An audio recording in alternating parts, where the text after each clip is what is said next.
ஏன் நாம் தமிழ் கட்சி வந்து தனிச்சு நிக்கிறதே முடிவா இருக்கீங்க? ஏன் கூட்டணி சேர மாட்டேங்குது? இது வந்து ஒரு ஃபார்முலா. தேர்தல் ஃபார்முலா. திராவிட ஃபார்முலா.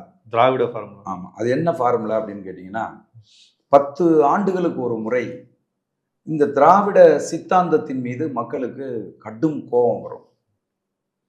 அதிமுக, திமுக மாத்தி மாத்தி ஆட்சி செய்வாங்க.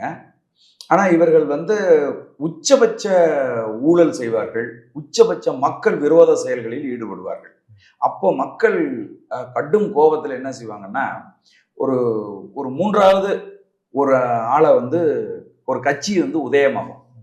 அது மக்கள் கொடுக்கிற அழுத்தத்தாலையும் இவர்களுடைய மிக மோசமான ஆட்சியினாலையும் அந்த மூன்றாவது ஒரு பெரும் சக்தி ஒன்று உருவாகும். மாற்று சக்தியா உருவாகும். அப்படி உருவாகும் போது அது முதல்ல யாரை கடுமையா எதிர்க்கும்னா திமுக தான் எதிர்க்கும். திராவிடத்தை மிக கடுமையாக அல்லது திமுகவை மிக கடுமையா எதிர்க்கிறத அவங்க பத்தி கவலைப்படவே மாட்டாங்க.